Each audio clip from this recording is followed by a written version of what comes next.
Tanzania oye! Nianze kwa kumshukuru sana Mwenyezi Mungu kwa kuturuzuku uhai na kutuwezesha kushiriki sherehe hizi za kihistoria kwa taifa letu. Pili, ni washukuru Watanzania wote kwa imani yao kwa Chama cha Mapinduzi na kwa mapenzi makubwa na kutupa mimi na makamu wa rais fursa hii adhimu ya kuwatumikia.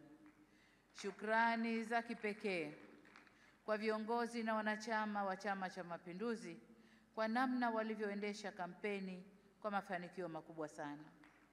Nishukuru tena Tume ya Uchaguzi kwa kuratibu na kusimamia mchakato mzima wa uchaguzi kwa ufanisi usiotiliwa shaka.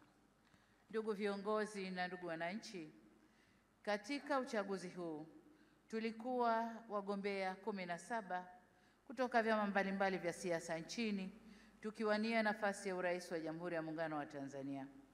Napenda kuwashukuru sana wenzangu 16 ambao kwa hakika wameonyesha ukomavu wa kidemokrasia kwa kuendesha kampeni ambazo tulishindana kwa hoja na sote tulionyesha kuwa siasa sio vita.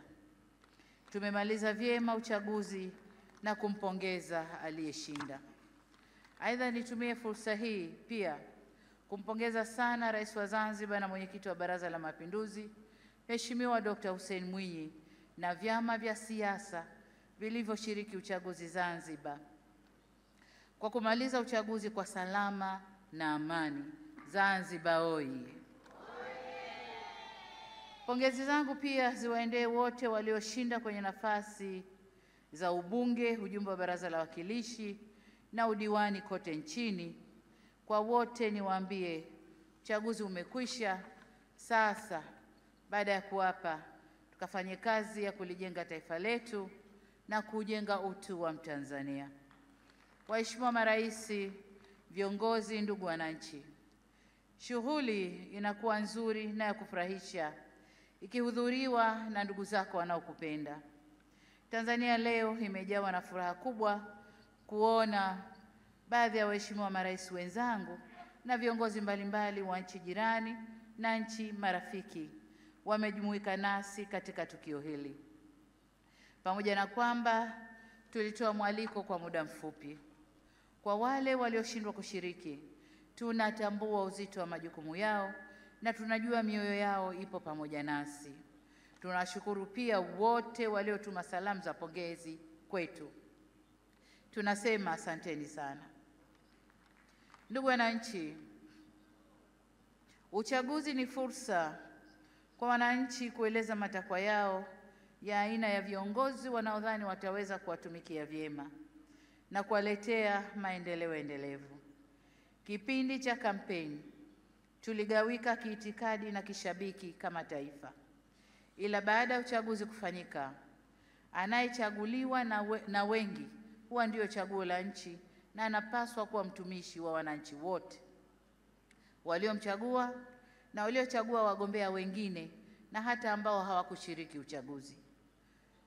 Kwa sisi tuliochaguliwa, ahadi yetu kwenu wananchi ni kulitumikia taifa hili kwa nguvu zetu zote, vipawa vyetu vyote na maarifa yetu yote. Ndugu zangu wa Tanzania, ni vyema tutambue kuwa uchaguzi mkuu wa viongozi wa serikali ni mchakato wa msimu mmoja tu ndani ya kipindi cha miaka 5. Muda mwingine wote maisha lazima yaendelee. Hivyo basi, jukumu letu sote kwa pamoja ni kujenga nchi yetu na kuifanya kesho yetu iwe bora zaidi kuliko jana yetu. Niwasihi tuendelee kuilinda itikadi yetu ya umoja na mshikamano. Ndugu zangu, wote tunaitakia mema nchi hii, tumesikitishwa na kuhuzunishwa na matukio ya uvunjifu wa amani, upotevu wa maisha na uharibifu wa mali za umma na mali za watu binafsi kwenye baadhi ya maeneo hapa nchini, hasa kwenye majiji na miji. Kilichotokea hakiendani na taswira na sifa za Kitanzania na sio Utanzania.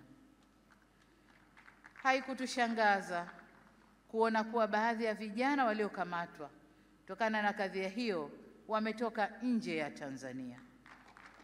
Vyombo vyetu vya ulinzi na usalama vinaendelea kufuatilia na kuchunguza kwa undani zaidi kilichotokea na kuirudisha nchi katika hali tuliyoizoea kwa haraka.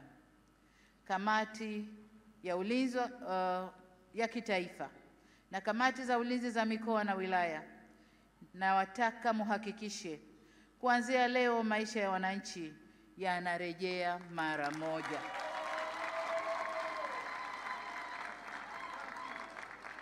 Amesema hapa Rais wa Zambia na Rais wa Burundi.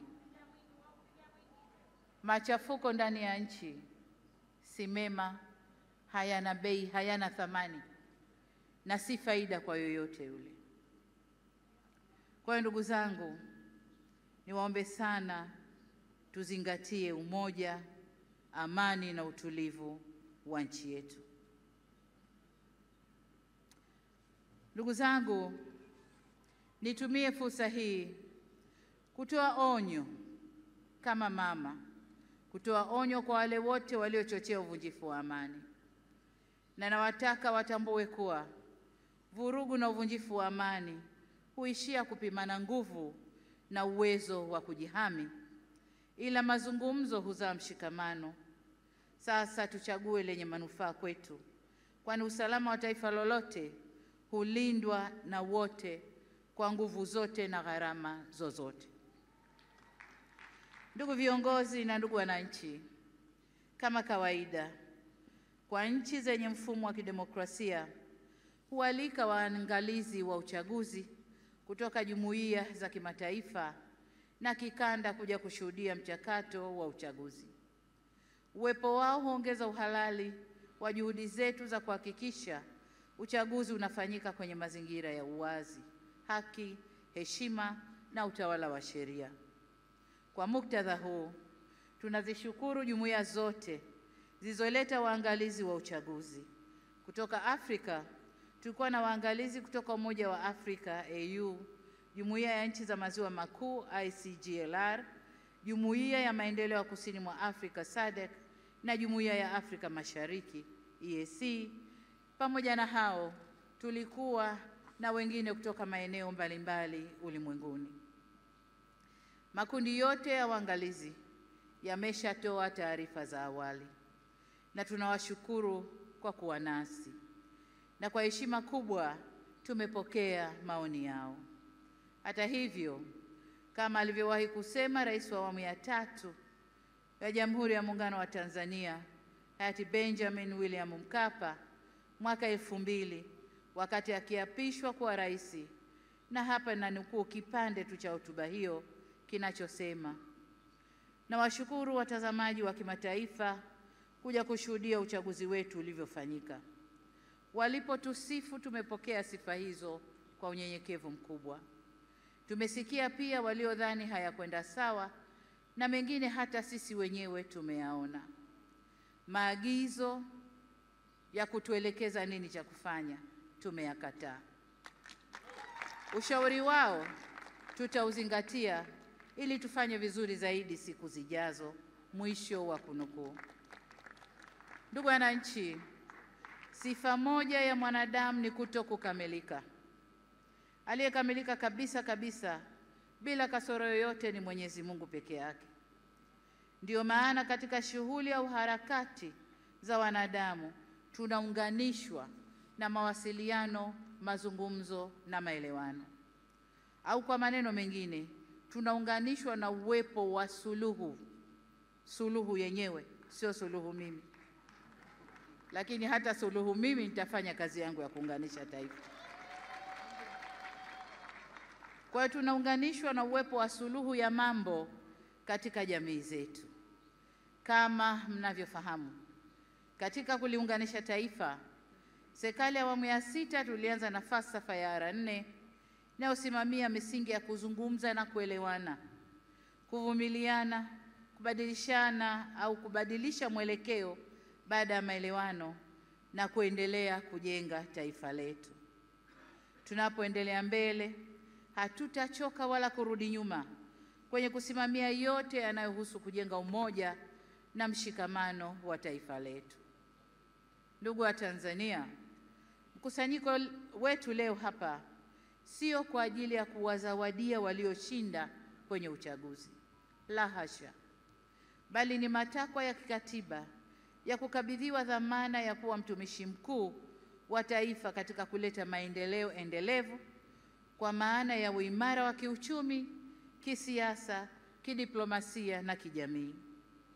Ili tuweze kuyatimiza hayo, hatuna budi kuhakikisha tunahimizana umoja na upendo kwa nchi yetu, tunadumisha amani na kuheshimu sheria za nchi.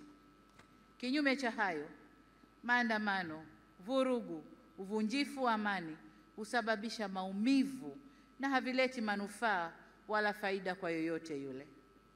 Ni wasihi wa Tanzania tuchague hekima badala ya ghadhabu, busara badala ya mihemuko, upendo badala ya chuki, uvumilivu badala ya vinyongo, umoja badala ya mgawanyiko, na amani badala ya vurugu. Lakini vile vile ni wajibu wetu kuchagua unyenyekevu badala ya kiburi na huruma badala ya hasira. Taifa letu ni moja na lina nguvu zaidi kuliko mtu yoyote yule.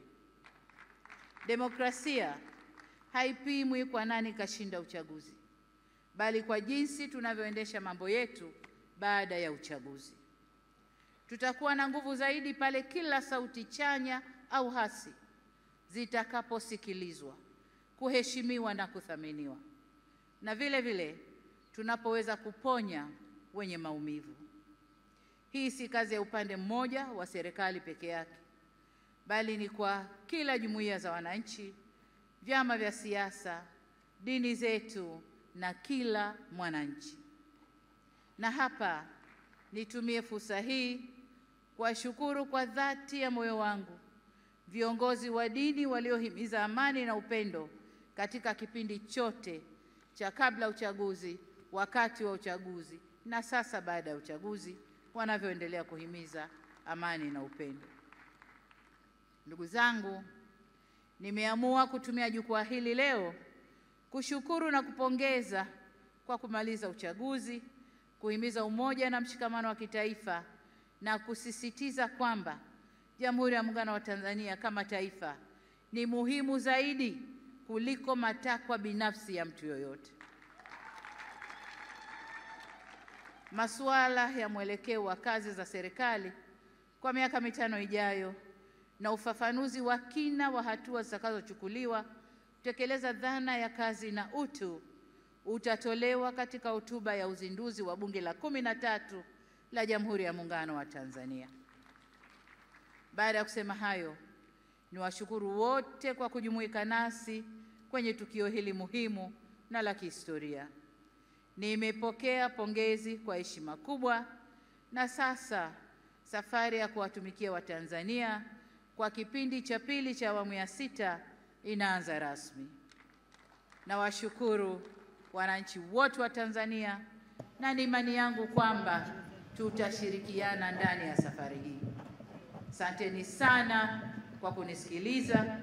Mungu ibariki Afrika. Mungu ibariki